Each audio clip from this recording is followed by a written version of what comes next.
যে ব্যক্তি তার ভাইয়ের সাথে 1 বছর ধরে সম্পর্ক ছেদ করে থাকে, হাদিসের দৃষ্টিতে তার আচরণটি কিরূপ বলে গণ্য হবে? এ, সে যেন তাকে অপমান করল। বি, সে যেন তাকে বড্ড আঘাত দিল। সি, সে যেন তাকে হত্যা করল। ডি, সে যেন তার উপর জুলুম করল।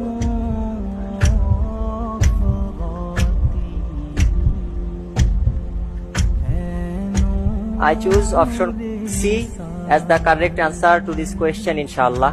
C, সে যেন তাকে হত্যা করলো।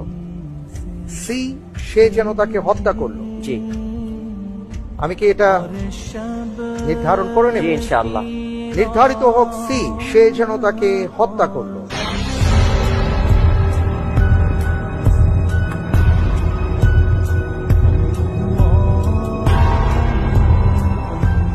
আপনি বলছেন যে ব্যক্তি তার ভাইয়ের সাথে 1 বছর সম্পর্ক ছিন্ন রাখে, আল্লাহর রাসূল বলেছেন সে যেন তাকে হত্যা করল। আপনি যে উত্তরটি দিয়েছেন, আপনার উত্তরটি